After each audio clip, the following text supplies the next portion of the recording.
e no final o professor João Campos disse-me, temos atleta, tu vais ser atleta de topo porque eu nunca pensei que tu acabasses esta prova.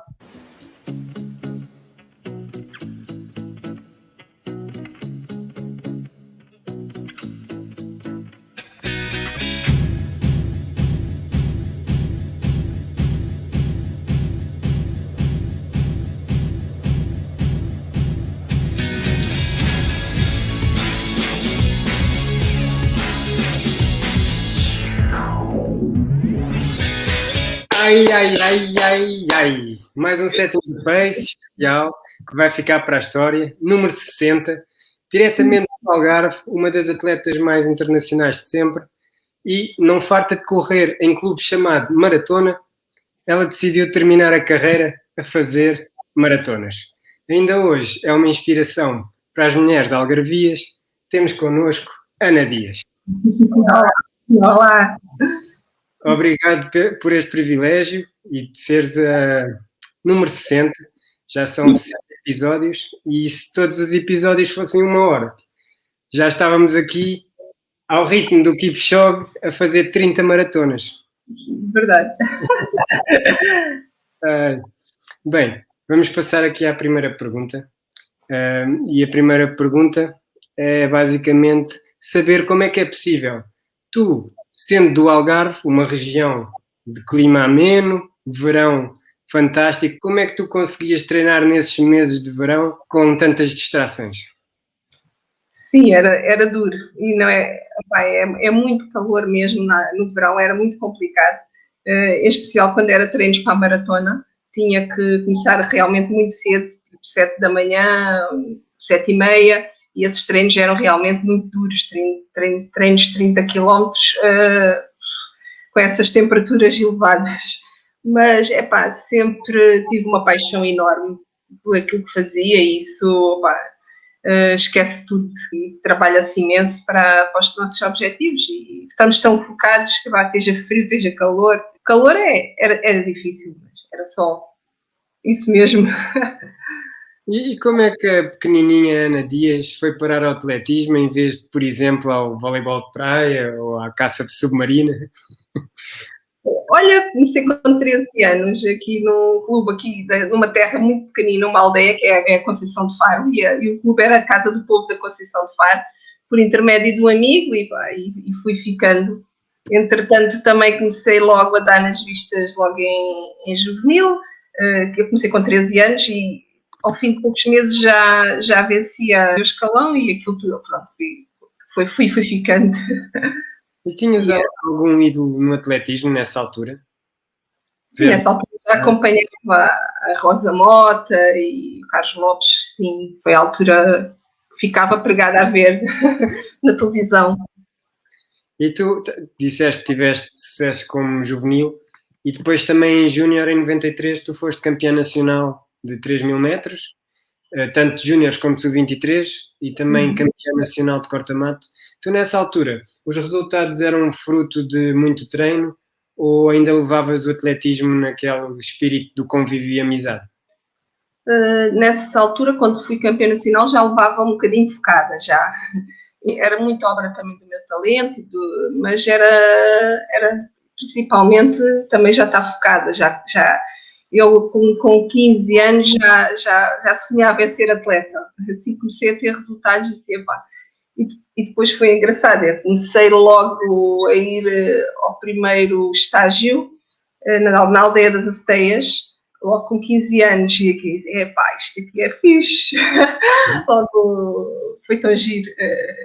E depois, assim, minha família era humilde, mas apesar de nunca me ter faltado nada, por exemplo, esta primeira vez que fui de estágio, para mim, tomar banho numa banheira, tomava banho de banheira todos os dias, porque não sabia o que era isso ainda.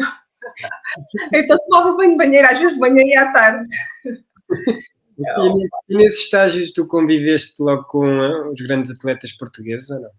Nesse primeiro não, era regional, mas passado pouco tempo fui a um estágio em que sim, em que estava a seleção nacional, não me recordo se era em júnior já, acho que já era júnior, e estava as estrelas todas do atletismo nacional, o Domingos, a Albertina, a Dias, a Machado, toda a gente, foi Mónica Gama, Fernanda, muita gente, e foi giríssimo. Lembro-me também nesse primeiro estágio, estar a treinar com eles, né? Então logo pai no primeiro treino, naquela subida do Cross das Amendoeiras, a seguir tem uma descida mais íngreme, né? E lembro-me de ter estado a chover e escorreguei, fui por ali abaixo, escorreguei logo assim uma queda assim, toda a gente vê logo no primeiro dia. Uma conhecida. Sim, eu queria passar ali um bocadinho tudo bem, olha, vem logo com a... Já nem foste prachada, essa foi a praxe. Fui prachada, mas foi mais tarde. Depois foi quando fui ao Campeonato da Europa, o Campeonato do Mundo de corta-mato. Foste como júnior, não foi? Sim. Olha, como é que avalias o teu talento natural de 0 a 10? Para o atletismo. Sim. 8. Eu disse para o atletismo porque eu não sei se tens outros talentos musicais ou... Nada, péssimo. E olha, em autoavaliação, como é que te avalias de 0 a 10 em termos de dedicação? Quando sabias que o atletismo ia mesmo ser a tua vida, como é que te avalias em termos de... Aí, opa, eu por acaso havia muito, lembro-me na casa do povo da Conceição do Faro que havia muitas miúdas e miúdos com muito talento. E a diferença foi precisamente essa, que eu tive sempre muita dedicação e queria realmente ser atleta. Dediquei-me imenso e os meus resultados foram, especialmente disso, da minha dedicação. Tinha talento, mas sempre me dediquei muito e sempre quis muito aquilo. E capacidade de sofrimento, de 0 a 10? Também 11? Também 11. Muito. Era até partir o motor. Aliás, eu era um bocadinho conhecida de ser um bocadinho destemida desde miúda, né? Eu ia até... Eu quase não fiz travessia no deserto. Eu júnior, sou campeã nacional de júniores de corta-mato, sou 21ª no campeonato do mundo de cross e 6ª classificada no europeu de pista. Ainda hoje o professor João Campos lembra-se de certeza desta situação. Por exemplo, no europeu de pista, eu fui atrás de 2 loiras, não sabia quem eram. Primeiro quilómetro abaixo de 3 minutos, júnior. Tinha feito 3,21 na meia e passei abaixo de 3 minutos. Pronto, ia mais ou menos para o mesmo ritmo. E depois acabei a prova, pronto, o último quilómetro foi penoso, mesmo assim ainda fiz 9,20 e tal, já não me recordo o tempo, e foi 6ª classificada. E no final o professor João Campos disse-me, temos atleta, tu vais ser atleta de topo porque eu nunca pensei que tu acabasses esta prova. Para dizer só que essas 2 loiras, uma era a Gabriela Cesabo e a outra era a Paula Radcliffe. Que depois, bem, nem vale a pena dizer, mas elas brilharam demais. E fizeram logo ali abaixo de 9 minutos, logo nesse campeonato, em júnior. E a Radcliffe também parecia que ia sempre em sofrimento. Sim, era impressionante. E porque atualmente o mundo está a passar uma situação lamentável, já há praticamente um ano, tu alguma vez, agora neste último ano, pensaste que se o uso da máscara tivesse em voga ou em moda nos teus 20 e poucos anos, se calhar tu nunca terias tido tuberculose? Bom, olha, se calhar é verdade. Este ano, de incrível que pareça, que todos os anos tenho amigdalites ou gripes, este ano não tive nada. É verdade. Foi, se calhar, poderia nessa altura, se usasse máscara, não ter tido tuberculose. Sabes onde é que apanhaste isso? Ou... Não, nunca soube. Aliás, eu tive quase um ano de resultados muito medíocres para mim, né? Era na altura, eu tinha tido uma ascensão enorme, logo, como eu te disse, não fiz quase travessia no deserto, sou logo 4ª classificada no campeonato de Portugal de corta-mato no 2º ano de sénior.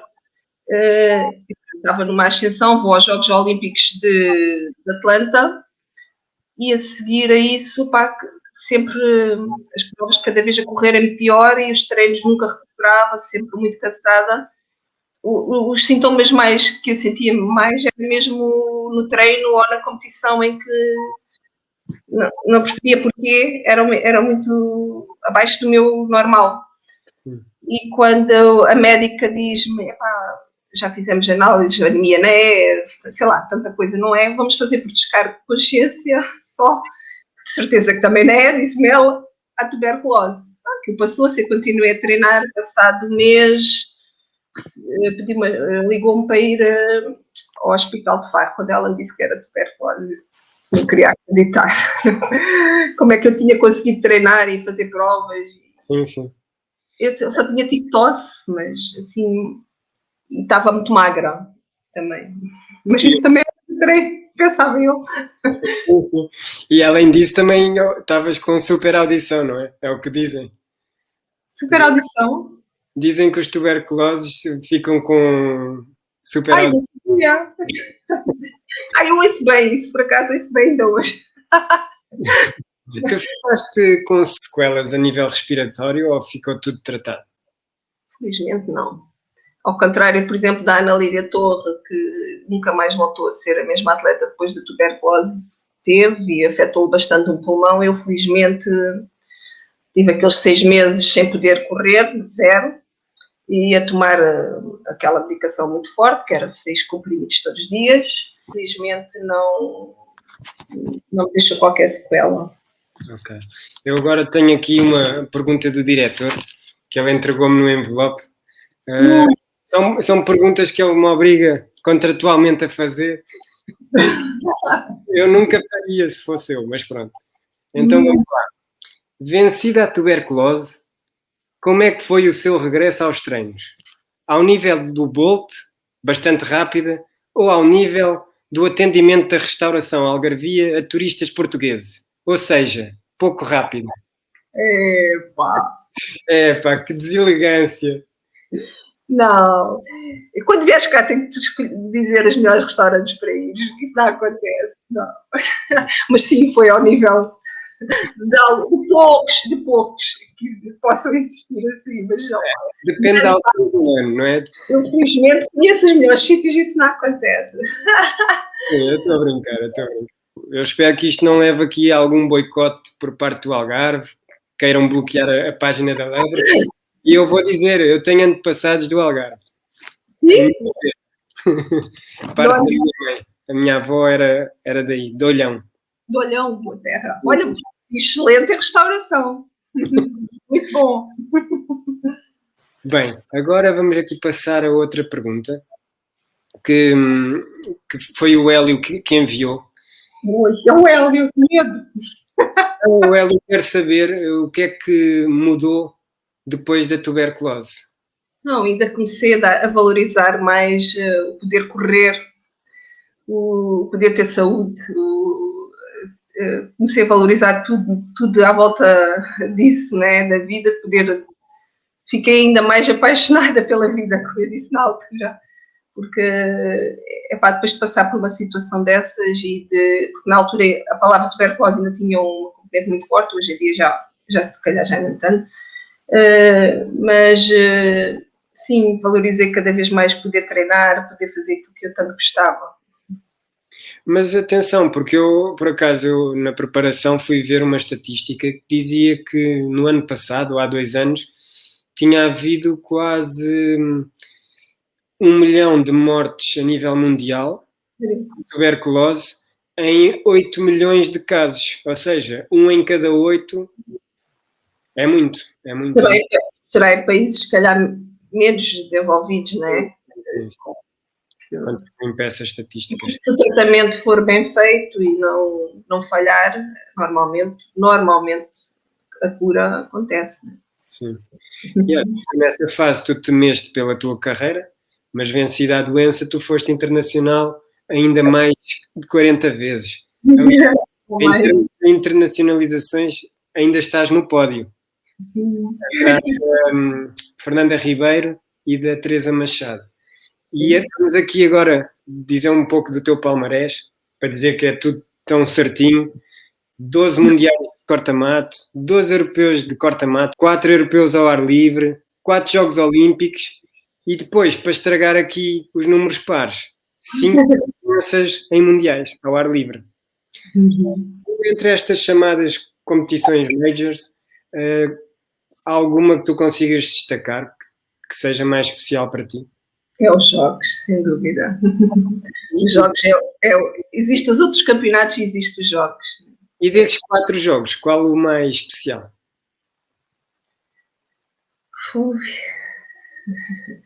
Os primeiros por serem os primeiros, não é? Sim. Mas os que eu gostei mais, Sydney. Para mim, eu escolheria 2004. Porque aí... Atenas. Não, porque aí a Ana Dias, para quem não sabe, terminou a prova a muito custo. Começou rápido, não foi? E depois... Emocional, eu estava-me a referir à organização, à cidade, a tudo a componente. Aí gostei mais foi Sydney. Em termos emocionais, sem dúvida, Atenas. Porque foi uma luta tão grande contra mim própria. Eu terminei por uma questão também, ter a minha irmã e o Vítor, era na altura meu cunhado e um dos meus melhores amigos, estarem no estádio à minha espera. E então foi uma luta enorme para conseguir terminar. Parei muitas vezes, sentava-me, aquilo tinha uns viadutos, sentava-me lá, voltava-me a levantar e vai correr. A hora da partida estava 40 graus para a maratona. Sim. E eu estava em grande forma e não consegui gerir, lá está, não consegui gerir essa parte de ritmo e exagerei os primeiros 15 km e paguei muito caro. Mas achas que se não tivesse aquele calor infernal, a esse tal risco que tu fizeste, não ias pagar tão caro por isso? Não, porque eu tinha feito 2,28 em Berlim e eu estava com os treinos muito idênticos e o ritmo que eu pus foi quase como se não tivesse essa temperatura, né? Se tivesse uma temperatura normal, eu acredito que tinha sido diferente. O Dr. Pedro Branco, na altura, quando depois disse nunca mais me faças outra destas, porque realmente a minha pulsação e tudo baixou bastante. Quando depois fui para os cuidados médicos, tinha a pulsação muito baixa e foi realmente uma loucura. E foi em ti que depois o Ribas e o Rui Pedro Silva se inspiraram no Rio. Também terminaram. É verdade, também foi doloroso para eles, é verdade. Mas ao mesmo tempo terminar, a maratona tem isso, é correndo bem ou correndo mal, quando a gente termina ninguém é melhor que nós. Somos os heróis. É incrível a sensação que se tem naquele momento em que se chega à meta depois de terminar a maratona. E olha, falaste aí daquela maratona de 2013 em Berlim, foi a tua estreia e até é hoje. E acho que também nunca vais melhorar essa marca. Já não. É o teu recorde pessoal, não é? Verdade. E nessa prova, já que estamos aqui no projeto da lebre, tu tiveste uma lebre chamada António Sousa, não foi? Foi, senhor. Uma lebre muito certinha. Tu queres revelar quanto é que lhe pagaste para ele fazer esse serviço? Olha, ele aí fez mesmo por amizade. Sim, essa aí foi mesmo por amizade e eu que conhece o Sousa sabe da paixão dele pela maratona e pelo atletismo, né? Sim. E ele foi realmente de uma ajuda, acompanhou também a minha preparação, falava muitas vezes com o meu treinador, o Fernando Barão, e foi de uma ajuda impressionante, porque senão lá está, os primeiros quilómetros, a primeira meia maratona tinha sido corrida muito mais rápido e depois o desfecho não ia ser o que foi. Sim, foi de uma ajuda impressionante. Muito grave. Se calhar também impediu que tu fosses para 2,24. Estou a brincar. O que eu sofri nos últimos 3 quilómetros, que já nem via nada. Até chegar ao grupo da frente, foi-me sempre pondo o ritmo e chegámos ao grupo da frente e agora ficamos aqui ou vamos embora. Ficámos lá. E foi a sorte, acho eu. Porque eu lembro de passar aos 30 pela minha irmã e dizer, esta maratona é que é a minha prova. Tá, 10 mil qualquer, esteve aqui a rolar, isto é uma maravilha. Aos 30. Aos 38 já não havia nada. Foi um sofrimento depois chegar até ao fim. E depois eles no final todos aos saltos, é mínimos, olímpicos, e eu não queria saber de nada. Resultado da enfermaria. Soro. Ui, então isso é que era mesmo ir ao limite. Eu das 12 maratonas que fiz, mais de metade fui ao soro.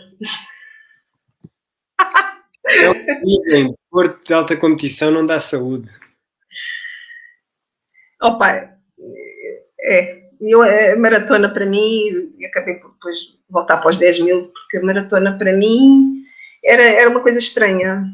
Eu ia completamente à vontade até aos 30 e muitos, e às vezes até aos 35, eu acho que devia ter levado só 35 km até chegar à cidade de Maratona e eu ia ser uma maratonista. Isso é psicológico. Se a maratona fosse 35, a quebra ia ser aos 30. Não sei. Porque aqueles últimos quilómetros eram terríveis. E olha, o que era mais difícil para ti? Preparar a maratona, correr a maratona ou namorar à distância?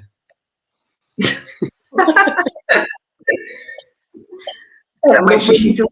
Era mais difícil a maratona. Mesmo assim. Isso namorar à distância sempre se conseguiu. Ou eu ia para Viana, ou ele vinha para Faro. Era sempre. A profissão permitia isso. Dá para treinar em qualquer. Não. Olha, agora vamos passar a verdades ao mito e começo precisamente por aí.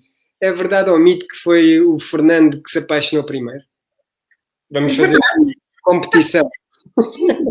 É verdade. Campeonato da Europa de corta-mato. Mas, segundo consta, tu não estavas muito interessado, ou fingias que não estavas muito interessada. Fingia, se calhar. Rapidamente também deixei-me ir por aquele 1,86 m com o coração enorme. E é verdade ou mito que tu não consegues evitar cair quando treinas? Agora já não caio, isso só me acontecia enquanto fui profissional. Agora era ao limite. Se calhar, não sei. Não, isso não era, porque era em treinos. Tinha uma. Antes de campeonatos, então era uma coisa quase impressionante. Antes de campeonatos do mundo, antes do Nacional de Corta-Mato, uma semana antes caí, falhou-me uma perna, deu-me um esticão, caí de chapa, bati com o olho aqui, fiquei tudo roxo, fui para o Nacional de Corta-Mato toda roxa, e vão pensar que eu fui vítima de violência doméstica. Acontecia-me assim de vez em quando, e principalmente era quase sempre na semana das competições.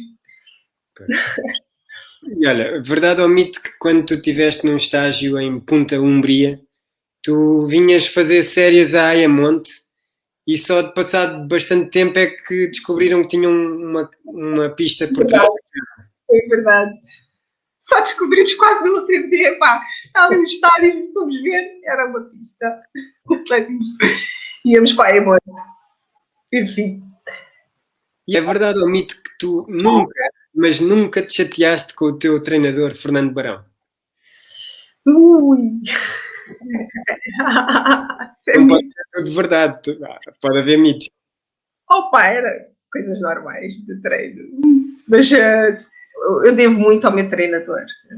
É impressionante como eu ainda hoje me pergunto como é que de uma aldeia, que ele começou-me a treinar muito jovem, numa aldeia como a Conceição de Faro, e conseguiu pegar em mim uma rapariga de 13 anos e construir comigo uma carreira tão longa, com 4 Jogos Olímpicos, em que sempre treinei com ele. E, para mim é como um segundo pai, e quem devo muito, e teve uma dedicação enorme comigo também.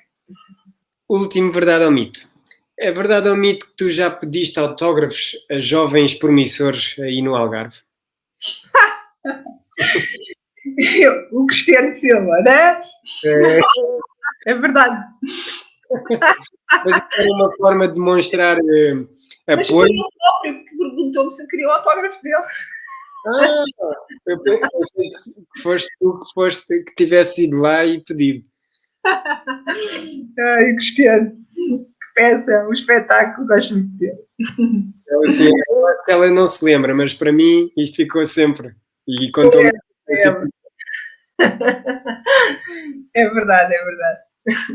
Bem, agora mais a sério, tu falaste aí do teu treinador Fernando Barão, que te acompanhou toda a carreira, e há aqui uma dúvida séria que é, passaste no Maratona com treinadores como o Rafael Marques, passaste no Sporting com treinadores como o Bernardo Manuel, Muniz Pereira, etc.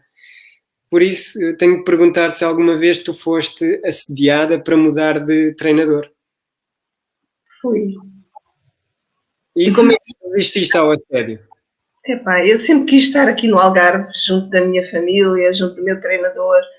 Epá, eu fazia parte do meu bem-estar e nunca pensei em mudar. Gostava muito de ir para estágio, o meu treinador também nos estágios falava imenso sempre com os treinadores, sempre foi muito humilde e sempre quis sempre aprender mais e falava com todos com o João Campos, com o professor João Campos, com a professora Sameiro, sempre quis aprender mais e era com ele que eu me sentia bem e tinha uma enorme confiança nele e ele conhecia-me muito bem, né? Eu sabia onde é que até onde eu podia ir em treino, se era demasiado para mim, se podia treinar mais. Uhum. E mesmo ainda bem que assim foi a carreira toda. Sempre gostei de comunicar, no Algarve, conversar o Algarve e treinar. recebe Facilmente em atletas altitude, às vezes cheguei a treinar com o Radcliffe. todo o ano. Tu tinhas esse convívio com atletas de fora? Sim, às vezes sim. Apesar que a Radcliffe não queria muito treinar comigo. Foi só assim um bocadinho. Depois ela. Mas sempre gostei de conversar e de treinar com outras pessoas e portugueses e de outros países também. Okay. Então, agora vamos passar às perguntas rápidas, em que eu dou 1 minuto e 30 e 15 perguntas, a ver se tu consegues responder todas. Vou ter aqui o cronómetro. Então vamos lá. Melhor atleta nacional que já viste correr? Fernanda Ribeiro. Adversária mais amiga? Essa é difícil. Tive muita. Tive e tenho muitas. A Fernanda, a Sara, a Jéssica. Melhor momento no atletismo? Ui. A vitória, se calhar, na Maratona de Sevilha, com 2:29. Pior momento no atletismo? As desistências foram poucas, mas quando desistia. Melhor viagem que o atletismo te proporcionou? Sydney. A melhor prenda que o atletismo te deu? A melhor prenda. As medalhas que ganhámos coletivamente. Estrada, pista ou corta-mate? Pista. 5.000 ou 10.000? 10.000. 10.000 ou maratona? Acho que é 10.000. Treino favorito? 8.000. Que tempo? 3 minutos. 3 cheguei a fazer uma vez com a Fernanda Ribeiro. Todas. Melhor colega de treino? Melhor colega de treino, a Fernanda. Ser atleta ou servir atletas? Ser atleta, ainda assim. Já passou. Mas pronto, ficámos em 13 perguntas. Ficaram aqui por responder. Ana, houve algum sonho não vivido no atletismo? Sim, eu sempre sonhei. Eu ganhei 2 vezes medalhas na Taça da Europa, isto falando individual, não é? 2 medalhas de bronze na Taça da Europa de 10.000, isso foi espetacular, e ganhei uma nas Universiadas, Uma medalha de prata também foi lindíssimo, foi muito bom. Mas sempre senti falta, e as várias medalhas que ganhei coletivamente, juntamente com a seleção de corta-mato, também foram momentos fantásticos. Mas faltou-me uma medalha individual num campeonato da Europa, num campeonato. Bastava ser no campeonato da Europa, uma medalha individual. Uhum. Tu nessas universidades em 99, na altura tu estudavas o quê? Ciências da comunicação. Terminaste? Abandonei. Não. Comecei a um ponto que sentia que não estava a fazer nenhuma coisa bem nem a outra. E o atletismo, pronto. Tem que estar muito focado, o descanso tem que ser enorme. Não estava a conseguir dedicar-me como eu queria ao atletismo, pronto, e acabou por ficar os estudos para trás. Foi com pena, mas sim. E agora, depois da carreira, tu abriste a loja? Tu tinhas esse objetivo na vida? Ou foi? É assim, quando terminei, em 2012 e 2013, depois engravidei e tive a minha filha, a Mariana, e a partir daí é que eu comecei a pensar, e agora? E eu tive ali algum tempo à espera de surgir alguma oportunidade que pensava eu podia surgir derivada da minha carreira, mas não surgiu nada. Então, ainda trabalhei na Sport Zone durante um ano e, entretanto, pensei, tenho que criar qualquer coisa para mim, que seja dentro daquilo que eu gosto, da minha paixão, que é o atletismo, que é a corrida. E surgiu-me a Ana Dias Runners Club, que seria para treino, que fazemos vários treinos e material desportivo, que nessa altura sentia-se que ainda havia alguma lacuna em conseguir material de competição. E pronto, e foi por aí. E claro que fui logo pensando na minha marca, né, na Adidas, que sempre foi praticamente a minha carreira toda, a minha marca. E pronto, surgiu por aí. Infelizmente, já vai há 7 anos. Agora, este último ano não deve ter sido fácil, mas pronto. Sim, a parte da resiliência, ainda bem que a corrida, o atletismo dá. Foi muito importante neste último ano, apesar que, no meio disto tudo, sinto-me grata porque já temos uma parte online já bastante desenvolvida, em que, talvez também pelo meu nome e pela confiança que se calhar as pessoas têm na loja, tem sido uma mais-valia neste ano.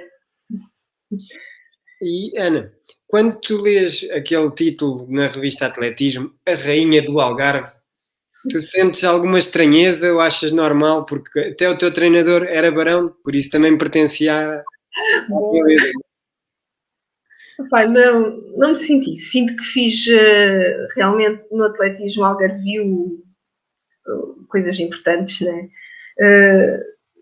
Ainda hoje tenho vários recordes regionais, mas o principal das medalhas que consegui e tudo que ficou, acho que foi a minha forma também sempre de estar e de lidar com as pessoas, e isso tudo acho que faz com que não passe, né? E todos os resultados, claro, são 4 Jogos Olímpicos também, mas sempre quis criar também relações com as pessoas e acho que isso também faz com que sinta este carinho tipo esse, né? Por parte de todos. E agora a última pergunta antes de irmos ao Já ou Nunca é saber se a Mariana também irá dar atleta, porque a mãe é atleta, a tia é atleta, pai é atleta. Não sei, ela diz que sim, ela diz que quer ser atleta, mas ela no fundo acha que só eu é que fui mesmo atleta, mas não, ela ainda não tem noção também que pronto, toda a gente, e depois vê aqui em casa sempre a gente ir correr, mas ela só, como ouve muito o nome da loja, ouve tudo Ana Dias já se... E como aqui às vezes em Faro, por exemplo, agora com isto do Covid, fizeram, por por exemplo, cartazes alusivos à máscara, e estava lá eu, e aquela assim, pá, isto é fixe, isto vai ficar famoso, não sei o quê. E ela diz que também quer ser atleta, pá, e quer que ela, fundamento, o que quer para ela é que faça aquilo que gosta. Se for isto que ela gostar, estamos cá para apoiar. Eu costumo dizer que os meus pais sempre me apoiaram como se deve apoiar. Estiveram sempre lá, mas nunca... sim, nunca se meteram em treinos, epá, foi sempre um apoio, mas sempre um apoio enorme, um apoio enorme. Mas sabendo o que sofre um atleta, tu apoiarias? Porque normalmente nós não queremos que os nossos filhos sofram, não é? Sim, epá, mas é um sofrimento que compensa. Sim. Eu, se pudesse, era atleta de alta competição até ao 100. Porque, epá, gosto imenso daquilo que faço hoje. Gosto muito também da partilha que temos na loja com as pessoas, de tentar que a pessoa encontre aquilo que gosta e que se sinta bem para correr. Mas sinto muita falta de sonhar, aqueles sonhos que eu levava no treino, que eu ia no treino a sonhar com medalhas, com resultados, com fazer 31 ou 32 aos 10 mil, tenho sonho, tenho saudades de sentir aquele sonho tão forte, tão intenso. Nós já tivemos aqui um ex-atleta que, pronto, afastou-se completamente do atletismo há alguns anos, mas diz que quando sonha, que é raramente, e quando sonha é sempre com atletismo. Isso também te acontece? Não, isso não. Mas de vez em quando gosto de ir lá às minhas recordações e lembrar-me como era entrar, daquela sensação de entrar no estádio cheio de gente, daquele ambiente. Por isso é que eu gosto mais de pista. Sinto muitas saudades de entrar naquele túnel até ao estádio, disso tudo sinto saudades, mas de vez em quando vou lá e parece que estou a viver o momento e sim, recordo-me perfeitamente como se fosse hoje. Ainda hoje, eu às 9 da manhã estou a treinar. À tarde já não, só faço já de manhã. Mas nunca pensaste competir nos Masters? Ou é só... Eu sou campeã, fui campeã no Masters. 10 mil em Vila Real de Santo António. Campeã da Europa. Opa, sim, mas opa, hoje em dia estou com uma vida muito mais desgastante em termos de trabalho do que me permita também conseguir treinar para... Faço o meu treino, mas não é já com esse foco de competição, né? Bem, querida Ana, vamos agora à parte final, ou já ou nunca, aquela rúbrica final que Portugal ainda não sabe amar, mas o dia virá, o dia virá. Então, já recebeste uma calorosa recepção do teu pai, debaixo de uma alfarrobeira, depois de uma saída até às 5 da manhã? Já! Tinha ido para a Cadoc. Das raras vezes que eu saía até essas horas, olha, tinha o meu pai à minha espera, debaixo da alfarrobeira. Ele não confiava, não confiava? Ou tu tinhas prometido que chegavas à meia-noite e... Se calhar acho que foi isso, tinha prometido que chegava mais cedo. Tu por acaso já deixaste um grupo de atletas masculinos de grande valia nacional para trás, num estágio onde eles inventaram de fazer tridiários? Já! Foi nesse estágio. Nesse dia tinha que rolar rápido. Tinha que rolar, já não me lembro se era para aí a 3,40, e eles ficaram todos para trás nesse dia. Verdade. Já fizeste o aquecimento, sei lá, na aldeia ao lado de uma prova e depois apareceste só naquele instante final na partida para meter as adversárias a tremer? Não me recordo disso. Pronto, eu estou a inventar, mas... Ok. Não. É que há atletas que gostam de causar esse efeito de surpresa e aquecem longe, depois vão de carro e aparecem ali na partida. Não. E, olha, já alguma vez estiveste com o pé dentro de uma grande competição, mas depois o outro tropeçou e acabaste por não ir? Eu, assim, tanto assim não, mas quase. Eu acho até hoje que se não tivesse estado lesionada em 2011 no tendão daqueles, tinha feito 5 jogos, sou sincera. Tive uma lesão em 2011 grave no tendão daqueles, estive quase 4 meses parada, e ainda fiz 32-12 em Lisboa em 2012, e acredito que se não tivesse estado lesionada tinha conseguido tentar nos Jogos Olímpicos. Mais uns. É que ainda por cima, a última pergunta que eu tenho é mesmo sobre essa prova. Ah, Já festejaste a ida aos Jogos por causa da porcaria do relógio que estava enganado? estava enganado? Contaram-me que nessa prova houve ainda festejos porque o cronómetro estava errado e a marca que aparecia no cronómetro dizia uma marca que depois foi retificada. E a primeira marca dava acesso aos jogos. Já não me recordo disso. Mas isso foi em 2012? 2012, sim. Não, em 2012 eu fiquei muito perto aí de fazer mínimos B. Né? E se calhar foi essa. Mas a Sara, entretanto, era para fazer só os 5 mil, entretanto, optou também a fazer para os 10 mil. Então eu tinha que fazer mínimos A, que era 31,45. Sim. E supostamente o relógio estava Já não errado. me recordo dessa parte, por acaso já não me recordo, talvez, já não me recordo. A mim disseram que houve festejos, pronto. Ai, sim. Sim, Mas eu festejei como se tivesse feito mínimos? sim, sim. Porque o relógio estava lá com a marca de mínimo A. Olha, acho que não. Apagaste a má recordação. Sim. Pronto. Então chegámos ao fim. Sim. Agradeço imenso. Muito obrigada, eu também. E acho este programa giríssimo e continua. E grata por te lembrares da velha guarda, também, como se costuma dizer. 60º episódio tinha de ser com alguém especial do atletismo português. Obrigada. Quando são os números redondos, os 10, os 20, o 30, é sempre figuras míticas.